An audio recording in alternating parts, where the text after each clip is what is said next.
Igan, dumepensa sa mga alegasyon ng taekwondo coach na binabatikos online dahil sa kontrobersyal na sparring kung saan nabugbog at naospital ang isang estudyanteng 17 anyos. Git ng coach, wala siyang intensyong ipabugbog ang estudyante.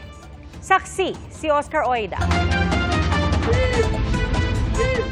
Hindi ka na mamamatay dahil sa bugbog. Binugbog po ako na wala akong laban. Naospital at nagtamo ng mga pinsala sa mukha ang 17 taong gulang na yellow belter sa taekwondo na si Cindy. Hindi niya tunay na pangalan. Kasunod yan ang sparring training nila ng lalaking teammate na black belter na nauwi sa... Wala!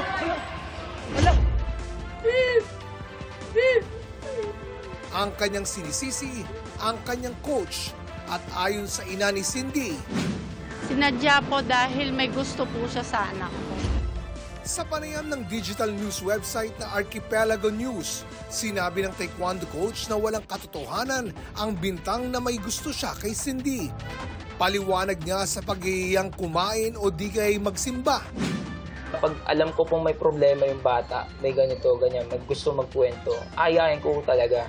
Hindi lang po yung yellow belt po na yan at hindi lang po babae. Alam po yan ng buong team po. Isang beses po siya na inaya magsimba ho nun. Gawa po ng may nakwento ho siya sa akin regarding po sa family niya. Wala akong masabi nun kasi wala po ako sa sitwasyon nun, time na yun eh. Kaya usually po, sinabi ko na lang sa kanya, mas okay talaga pag word ni God eh. Dumepensa rin siya kaugnay sa insidente sa sparring training.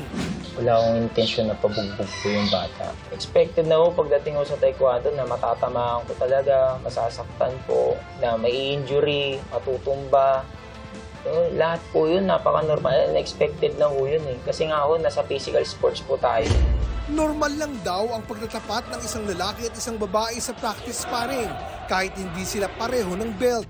Para po mahasa po yung mga bata sa depensa, sa bigat ng sipa na pagdating ho sa tournament mas nasasanay po sila sa speed, sa talino, sa mga bigat ng sipa po ng mga higher belt o kaya mga higher weight.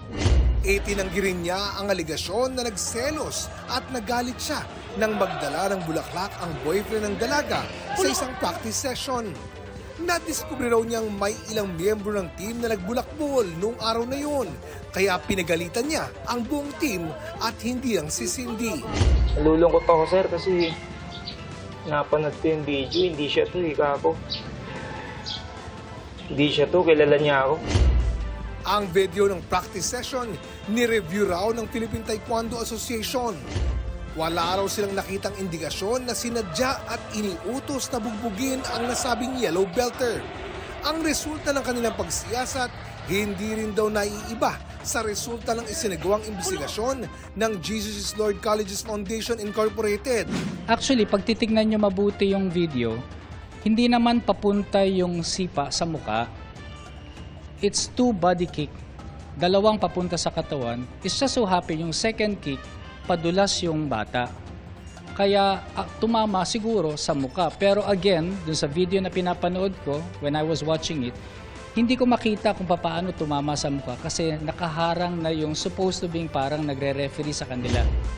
Sinusubukan pa ng GMA Integrated News na makuha ang panig ng pamilya ni Cindy ukol dito. Para sa GMA Integrated News, Oscar Oida ang inyong saksi. Mga kapuso, sama-sama tayong maging saksi. Mag-subscribe sa GMA Integrated News sa YouTube at para sa mga kapuso abroad, samahan niyo kami sa GMA Pinoy TV at sa www.gmanews.tv.